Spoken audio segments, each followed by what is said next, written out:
Boa noite a todos. Boa noite.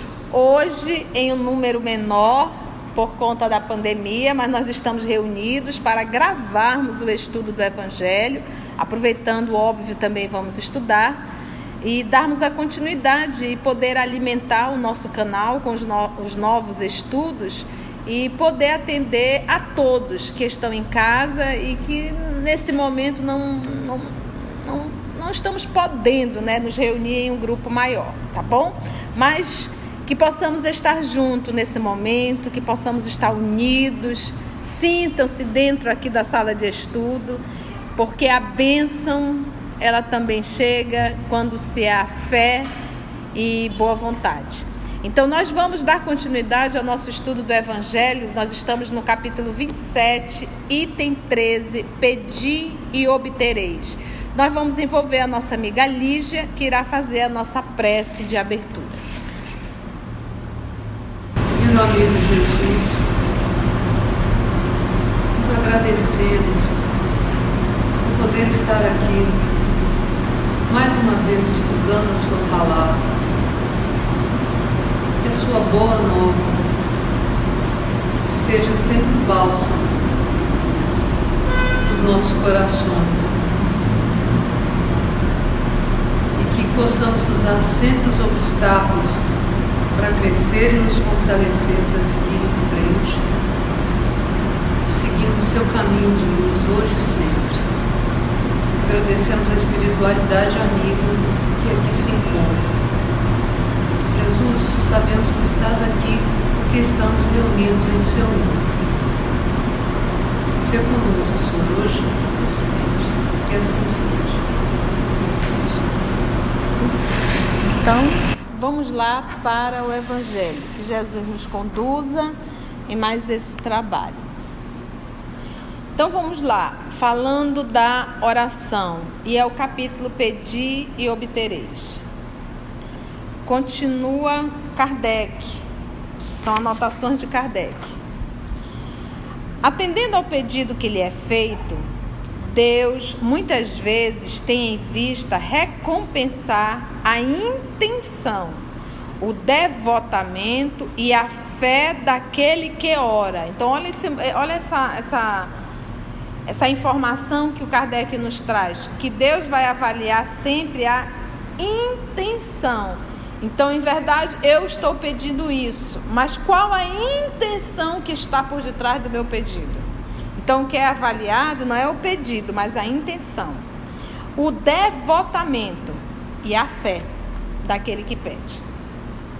É por isso que a prece do homem de bem, tem mais merecimento aos olhos de Deus, porque qual é a intenção do homem de bem? O bem, né? Olha só. Ele diz, por isso que a prece do homem de bem tem mais merecimento aos olhos de Deus e sempre mais eficácia, considerando-se que o homem vicioso e mau não pode orar com o fervor e a confiança que só o sentimento da verdadeira piedade pode dar. E aí também nós vamos falar em sintonia, em vibração, em encontro. Uma pessoa que ele vai usar o termo aqui, vicioso e mau, não consegue mudar o seu padrão vibratório, não consegue elevar o seu pensamento, não consegue entrar em comunhão com Deus. Não tem como. Não tem como fazer a ponte. Ele diz assim, do coração do egoísta, daquele que ora com os lábios, podem sair apenas palavras, mas não os impulsos de caridade que dão à prece todo o seu poder. Olha a palavra, impulso. Porque conversar com Deus é falar de amor. É falar de amor, é falar do bem, é falar do belo, é falar de amor. E como uma pessoa que é viciosa e mal consegue falar do amor? E quando eu falo em falar, eu não estou falando de palavras, eu estou falando dessa linguagem do coração, do sentimento, entendeu? A gente está falando do sentimento, porque conversar com Deus, conversar com o Pai, não é palavras. É isso que a gente tem que entender. sabe? Não é um jogo de palavras. É sentimento. Eu posso dizer 2 palavras, mas ele está carregado de uma quantidade exorbitante de sentimento. Então é isso que vale, e não as palavras. E a intenção do vicioso e do mal não é o bem, né? Não é o bem. E não vale orar para Deus pedindo o mal do outro. Não. Né? Ele está sintonizado com toda essa egrégora do mal também, né? Sim, tá, é sintonia, exatamente, em sintonia. Não consegue. Não consegue. Por isso que Jesus disse, se tu tens algo contra alguém, antes de fazer a tua oferta, vai lá e reconcilia-te com o teu inimigo. Mas ele está dizendo o quê? Tira essa mazela dentro de ti. Com essa mazela, com esse peso, não tem como você exalar o sentimento do amor. Então, quando você falar em palavras, quando eu estou falando aqui palavras, lembra sempre, é essa linguagem do sentimento. E ninguém conversa com Deus com palavras. Conversamos com o Senhor, conversamos com Deus, é com sentimento. Porque palavra é um conjunto de vocabulário que a gente vai adequando aos nossos interesses. Palavra bonita a gente Palavra sabe. bonita a gente sabe dizer, mas Deus não capta a palavra, é sentimento. Aí ele continua assim, olha, do coração do egoísta, daquele que ora com os lábios, podem sair apenas palavras, repetindo, tá, gente? Mas não os impulsos de caridade, que aí eu posso substituir pelo amor, né? Caridade aí, lembra que é amor, que dão à prece todo o seu poder. Isso se compreende tão claramente que, por um impulso instintivo, quem se quer recomendar as preces de outrem dá preferência às preces daquele cujo proceder deve ser agradável a Deus, por isso são mais prontamente ouvidas. Então, por isso que as pessoas buscavam Francisco Cândido Xavier, né? Intercede, Chico, ora. Com certeza a prece dele chega muito mais rápida do que a nossa. Mas eu acho que essa informação não é para nós nos tornarmos dependentes de pessoas, mas é para nós adquirirmos a nossa dependência. O Evangelho ele vem nos dizer que a forma verdadeiramente de eu poder verdadeiramente fazer um encontro com Deus através da oração é a minha reforma moral. É a minha reforma moral. E até para eu poder interceder pelos meus também, por pessoas que eu amo. Que é o caminho da evolução, que é o amor, que é... Vai criando um círculo virtuoso para o progresso.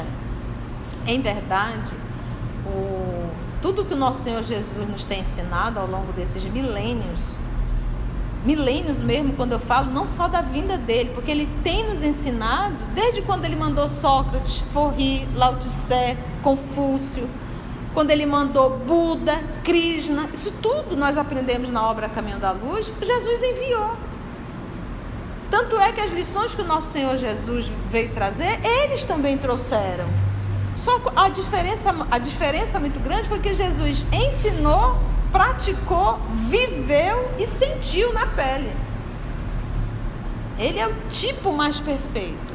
Então essas lições são muito antigas. E tudo é para quê? Tudo é para nós ficarmos felizes. Tudo é para nós. Tudo, gente, tudo. Todas as nossas mazelas. Deus não criou o mal. Deus não criou a dor. O mal e a dor é criação nossa, do nosso livre-arbítrio. E se nós tivéssemos seguido, ou se optarmos em seguir, as mazelas vão tomar outro sentido na nossa vida. Não tem, a gente vai se aborrecer. Quantos sofrimentos são desnecessários por incúria nossa? Ciúmes, inveja, raiva, egoísmo. Todos esses sentimentos que nós fomos construindo ao longo dos milênios têm nos destruído.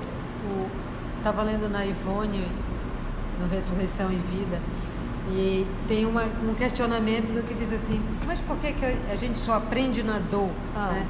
Porque só na dor. Aí o instrutor falou, porque quando veio o amor, teus ouvidos estavam tapados. Os teus ouvidos estavam tapados ao amor.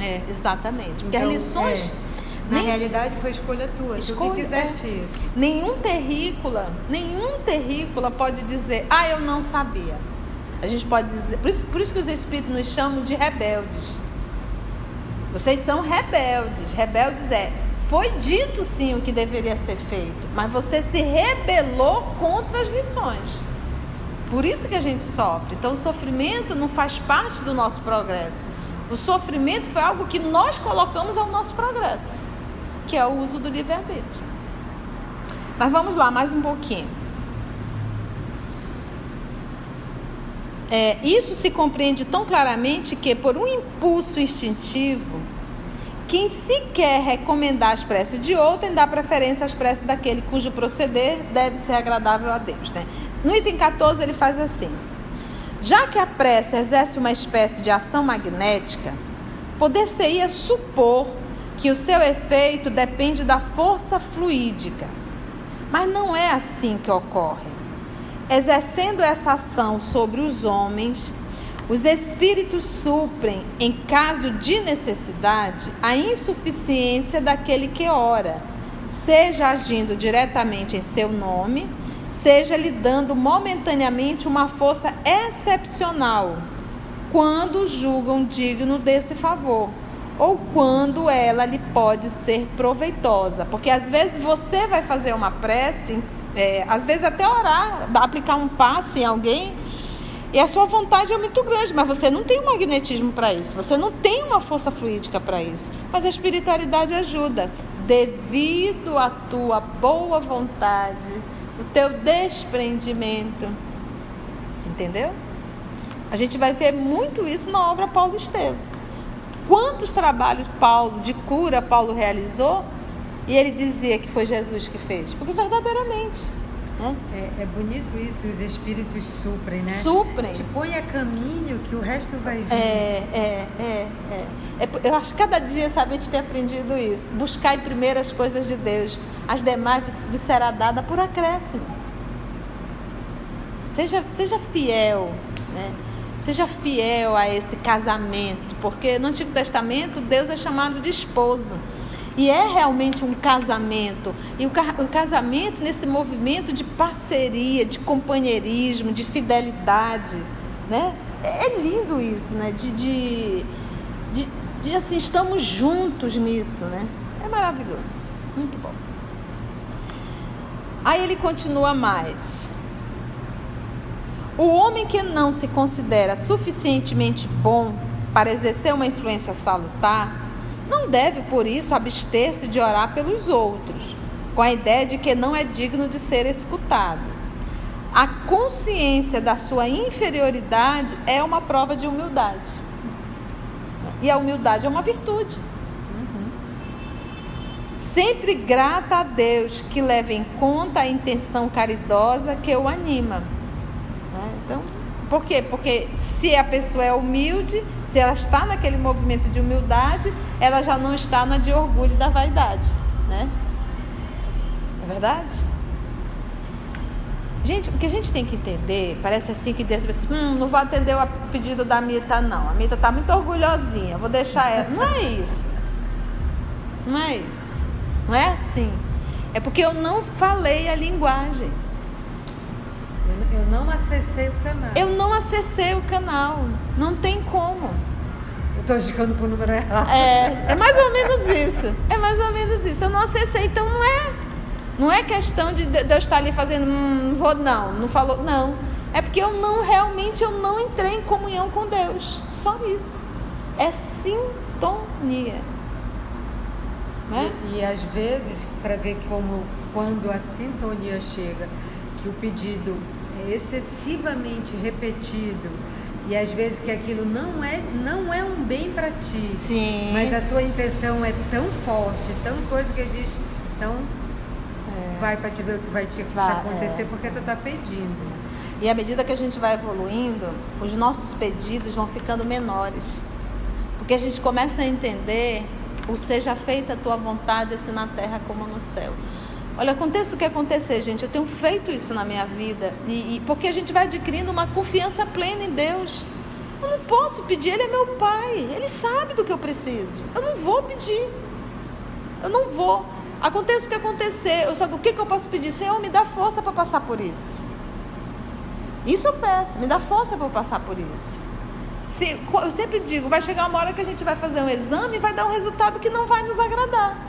E aí eu vou pedir a cura de Deus. Eu sei que eu não posso pedir a cura de Deus, mas eu sei que eu posso dizer, Senhor, me dá força. Porque se for necessária a cura, Ele vai mandar. Eu não preciso pedir, porque Ele sabe o que é melhor para mim. Mas eu posso pedir força. Me dê força, coragem, sabedoria, para eu tirar as lições que eu devo tirar dessa patologia, dessa doença. Não vou te pedir a cura. Que eu aprenda a lição. Que eu aprenda a lição com isso, entendeste? Então, à medida que nós vamos verdadeiramente conhecendo a verdade, os nossos pedidos vão se modificando. A nossa forma de enxergar a vida vai se modificando. E lembra que Jesus se apresenta como a verdade, né? Eu sou o caminho. E é legal que tudo vai encaixando, vai né? encaixando. Os aflitos e fadigados que o procuram, aí nada é por acaso. Você já sabe que não vai te encontrar uma coisa que não é para o teu aprendizado, e você já pede para saber a lição. É isso. O papai só quer uma brechinha. Ele diz, minha filha, eu não vou te mandar o que tu quer, mas eu vou mandar o que você está precisando, que é bem melhor do que você quer. Vou te dar um negócio bem melhor. Vou te dar algo bem melhor. Seu fervor e sua confiança são um primeiro passo para a sua conversão do bem. Olha, seu fervor e sua confiança são um primeiro passo para a sua conversão do bem. Conversão que os espíritos bons se sentem felizes em estimular. Fervor e confiança. Fervor eu posso substituir, como dizia o nosso Paulo, ou quente ou frio, morno nunca. Então que sejamos quentes na nossa fé, né? A prece que é repelida é a do orgulhoso, que tem fé em seu poder e em seus méritos, e acredita ser-lhe possível sobrepor-se à vontade do Eterno. Aí é para acabar, né? Isso é o orgulhoso. No item 15, Kardec anotou assim, olha, o poder da prece está no pensamento. Não depende de palavras. Olha aqui o que a gente estava falando. O poder da prece está no pensamento. Lembrando que o pensamento é um atributo do Espírito. Não depende de palavras, nem de lugar, nem do momento em que seja feito. Então, independe do meu vocabulário, se é nós vai, nós vem, ou nós vamos, isso não faz diferença nenhuma para Deus. É realmente, como ele diz aqui, pensamento. E pensamento não é vocabulário. O vocabulário é eu revestir no meu pensamento. Então ele diz, o poder da prece está no pensamento. Não depende de palavras, nem de lugar, nem do momento em que seja feita. Pode-se, portanto, orar em toda parte, a qualquer hora, a sós ou em comum. A influência do lugar e do tempo só se faz sentir nas circunstâncias que favoreçam o recolhimento. Só isso. Como ele coloca aqui, a influência do lugar e do tempo só se faz sentir nas circunstâncias que vão favorecer ali. Se você está num templo, num ambiente, o ambiente é mais propício para você se concentrar. Para você, mas isso para Deus não faz diferença nenhuma. Você se concentra no meio do metrô lotado 6 horas da tarde. Sem problema nenhum. Melhor do que você está no templo. Aí vai depender da necessidade de cada um. E a pessoa está pensando em outras. Porque é aquilo que nós aprendemos. O templo de Deus é aonde? É dentro de nós. O livro Pensamento e Vida, Emmanuel dá um show quando ele vai falar desse templo interno, ao qual é um templo de Deus, ao qual nós devemos respeitar. Isso é show, isso. Maravilha. A prece em comum tem ação mais poderosa quando em comum é em grupo. Quando todos os que oram se associam de coração a um mesmo pensamento e têm o mesmo objetivo. Então vamos dizer que eu esteja aqui fazendo a minha prece, está todo mundo aqui bonitinho, de olhinhos fechados, mas a Mita está pensando numa coisa, a Carla já foi lá na casa dela, a Lígia já está pensando no evento, a Graça já foi, eu estou orando sozinha. Não existe comunidade nessa oração. Não existe. Então, essa oração em comum é eu estar aqui, é um falando e os demais acompanhando frase a frase, sentimento a sentimento, do que a Lígia está orando. Isso sim, nós estamos nesse momento fazendo uma prece em comum. Se não houver isso, não teve. Em absoluto não tem. Aí continua ele. É como se muitos clamassem juntos em uníssono, uma só voz, um só som. Mas que importa reunir-se grande número de pessoas se cada uma atua isoladamente por conta própria? Como às vezes diz, não, eu gosto de eu mesmo fazer minha prece, eu fico aqui e eu vou orando eu mesmo. Não estou orando em comum. 100 pessoas reunidas podem orar como egoístas, enquanto 2 ou 3 ligadas por uma mesma aspiração oram como verdadeiros irmãos em Deus, de sorte que a prece que dirijam a Deus terá mais força do que a das 100 outras. Quem teve tempo para assistir ontem a live do Morada que nós fizemos, foi falando exatamente da saída de Jesus da Samaria. A confusão que foi o Filipe achando que Jesus tinha atingido todos os corações, e Jesus olha para ele e disse assim: Filipe, presta um pouco mais de atenção, escuta um pouco as conversas. Filipe ficou horrorizado.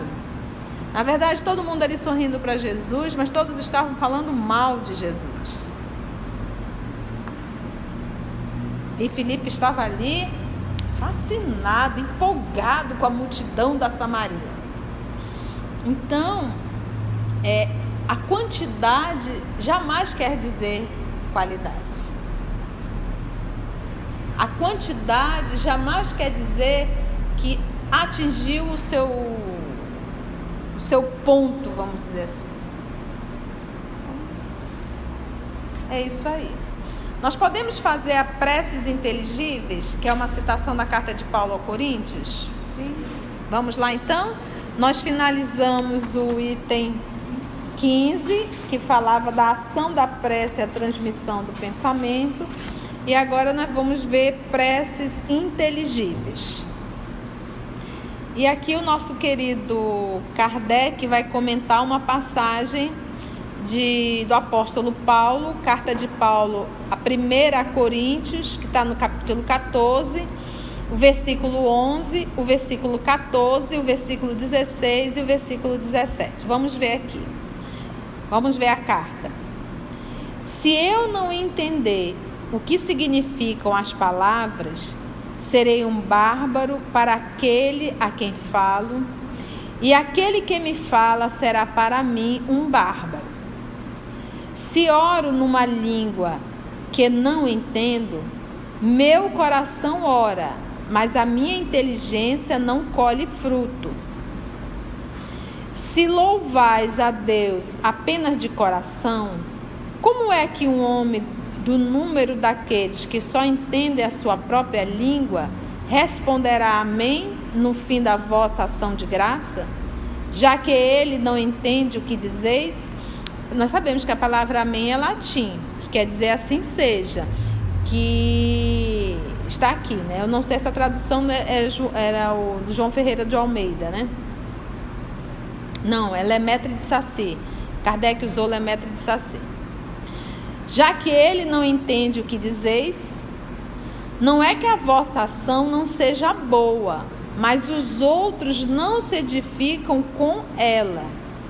Vamos ver o que o nosso querido Kardec vai comentar dessa passagem. Porque eu vou até voltar na de Paulo um pouquinho, só para a gente... Vamos ficar um pouquinho metida aqui. Vamos tentar entender um pouquinho Paulo, depois a gente vê Kardec. Vamos lá, vamos ponto a ponto. Se eu não entender o que significam as palavras, serei um bárbaro para aquele a quem falo. Então, se eu não entender o que significam as palavras, serei um bárbaro para aquele a quem falo. Porque uma vez que eu não entendo as palavras, não vou saber utilizar, logo serei um bárbaro, uma pessoa sem conteúdo. E aquele que me fala será para mim um bárbaro, porque o que fala supõe que entende um pouco mais. E o que ele for falar, o bárbaro também não vai entender. Então, para ele é outro bárbaro. É que nessa época, para Roma, bárbaro era todos os que não eram romanos. Ou seja, que era estrangeiro. Depois tu tá falando uma língua, eu tô falando outra, a gente não tá se entendendo, né? Então, para mim, a gente não tá fazendo, como eu disse, Entendi. A comunicação, a gente não tá fazendo um diálogo, não tá comum o que nós estamos falando. Se eu não entender o que significam as palavras, serei um bárbaro para aquele a quem falo. E lembra que os bárbaros também eram os invasores, né? Aqueles que... eles chamavam, né? Como para os judeus, eles chamavam de... Os hebreus chamavam de gentios. Serei um bárbaro para aquele a quem falo, e aquele que me fala será para mim um bárbaro. Ninguém vai entender. Se oro em uma língua que não entendo. Por exemplo, durante muito tempo, nós fazíamos as orações em latim, mas nós não sabíamos o que estávamos falando. A massificação não sabia. Então vamos lá. Se oro numa língua que não entendo, meu coração ora. Estou ali sentindo. Vamos deduzir, né? Ela estava imbuída de sentimento. E aí entra aquele outro ponto que nós estávamos falando. Se essa pessoa que está falando em latim está imbuída de um sentimento e é boa, entendeu? E faz o bem, ela mesmo sem, que seria a segunda frase de Paulo, ela não vai conseguir tirar a parte intelectual do que ela está falando, mas ela consegue sentir uma emoção. Agora ele diz assim, ó, então volta lá. Se oro numa língua que não entendo, meu coração ora, mas a minha inteligência não colhe fruta. Ainda há pouco nós estávamos falando que eu posso dizer palavras lindas, mas meu coração não está presente. Então nem sempre o que eu falo eu sinto, mas eu posso sentir o que eu não falei. O que eu não estou entendendo. O que eu nem estou entendendo. Porque é a linguagem do pensamento. Olha, recentemente eu estava ouvindo uma música que eu me sensibilizei, uma música em inglês. E eu não entendo nada de inglês. Mas me deu uma vontade de chorar. E olha que para eu chorar, as lágrimas veio caindo. Eu digo, mas meu Deus, que negócio. Eu não sabia nem do que a música falava. E aí eu fui procurar depois, e arde os olhos, eu não lembro o nome, um rapazinho jovem, ruivozinho, Ed Sheeran, uma coisa assim. Aí eu fui procurar a letra. Gente, que letra linda, que encontro maravilhoso, é um relacionamento de jovens, e é a declaração de amor. Eu digo, olha, você está entendendo? Então é aquilo que a gente percebe, a linguagem do coração. Aí ele vem assim, ele continua. Mas a minha inteligência, pois se oro numa língua que não entendo, meu coração ora, mas a minha inteligência não colhe fruto. Eu não consegui entender, mas eu conseguia sentir. Se louvais a Deus apenas de coração, como é que um homem do número daqueles que só entende a sua própria língua responderá amém no fim? Tem uns que conseguem só sentir, mas o homem racional não vai conseguir. Como ele diz assim, ó, a sua própria língua responderá amém no fim da vossa ação de graça, já que ele não entende o que dizeis. Aí ele faz uma pergunta, se for eu só senti, mas quem não conseguiu entender? Quem não conseguiu sentir? É bem interessante. Eu amo Paulo, queria ter mais maturidade espiritual para mergulhar mais ainda nas cartas dele. Ainda está o mergulho está bem rasinho aí. Responderá amém no fim da vossa ação de graça, já que ele não entende o que dizeis? Não é que a vossa ação não seja boa, mas os outros não se edificam com ela, com a ação. Aí eu me lembro do Lutero. Por que ele quis traduzir a Bíblia? Que é para os simples entenderem e poderem escolher o caminho. Porque senão eu fico só dizendo amém, mas eu não sei o que eu estou entender. dizendo. O próprio Ian Hus, né? Era um absurdo, né? E até hoje, os textos vão recortados. Nós passamos séculos e séculos sem ter acesso às lições do Evangelho. Vamos ver o Kardec, a colocação de Kardec. A prece só tem valor pelo pensamento que lhe está conjugado. Ora, é impossível conjugar um pensamento qualquer aquilo que não se compreende, pois o que não se compreende não pode tocar o coração. Olha só como Kardec vem aqui. Para a imensa maioria das criaturas, as preces feitas numa língua que ela... Até porque, gente, o nosso Paulo, ele estava falando aqui porque lembra que o hebraico era uma língua litúrgica. E só se falava o hebraico dentro das sinagogas. Na vida social não se falava o hebraico.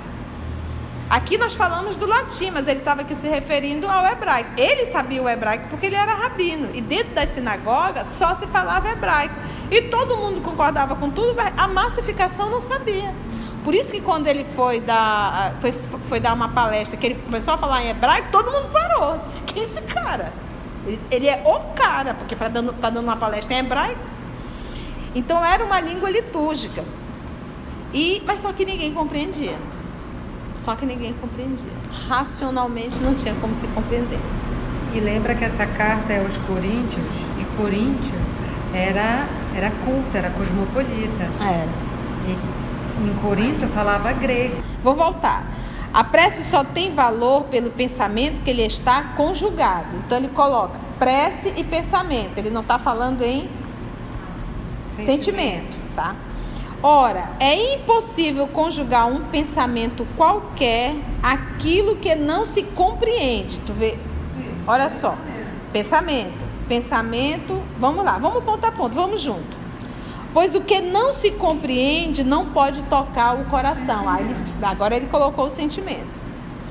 Para a imensa maioria das criaturas, as preces feitas numa língua que elas não entendem não passam de um amontoado de palavras que nada dizem ao espírito. Para que a prece toque, é preciso que cada palavra desperte uma ideia.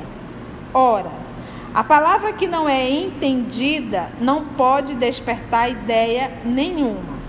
Ideia será repetida como simples fórmula, cuja virtude dependerá do maior ou menor número de vezes que a repitam. Ele está dando aqui uma cutucada na igreja. Muitos oram por dever, e nessa época aqui ainda era latim. E o padre orava de costas para o público. Está dando uma cutucada aqui. Será repetida como simples fórmula, cuja virtude dependerá do maior ou menor número de vezes que a repitam. Muitos oram por dever, alguns até por obediência aos usos, pelo que se julgam quites, desde que tenham dito uma oração determinado número de vezes e em tal ou tal ordem. Deus lê no fundo dos corações, vê o pensamento e a sinceridade. Julgá-lo, pois, mais sensível, a forma do que ao fundo é rebaixá-lo. Então, ainda há pouco nós aprendemos o quê? Ainda há pouco lá atrás nós aprendemos que Deus não escuta palavras, Ele escuta o quê? O pensamento, o sentimento. Agora vem o nosso querido Paulo e fala das palavras, e nós entendemos palavras e sentimento. Aí vem Kardec aqui agora e fala o quê? Que é necessário que a gente entenda o que está se falando, para poder o quê? Sentir. Mas ele coloca uma coisinha aqui interessante. Deus lê no fundo dos corações, vê o pensamento e a sinceridade. Então, mais uma vez, não é a fórmula, é o sentimento. Então, eu posso até não compreender racionalmente o que eu estou falando em latim ou o que eu estou falando em hebraico. Eu posso até não entender, mas o meu sentimento está imbuído de boa vontade. Eu acho que foi o que o Paulo também tentou passar. É a intenção. Então, como eu também posso estar entendendo tudo, falando tudo, mas não ter sentimento, não ter intenção. Porque a gente não é só uma coisa, não é nem só a inteligência, nem só o sentimento. E aí é bem como isso que tu falaste. Eu posso me emocionar com uma música que eu não compreendo, né? Eu me emociono, mas eu não sei. Né? Exatamente, por exemplo. É meio às cegas. Exatamente, assim, olha, eu senti, mas eu não consegui entender por que eu senti, mas eu senti. Quando eu fui ler a letra, aí eu compreendi o que eu senti. Finalizamos, preces inteligíveis. Então, finalizamos o item 17. O nosso próximo estudo, nós vamos estudar o item 18. Prece pelos mortos e pelos espíritos sofredores.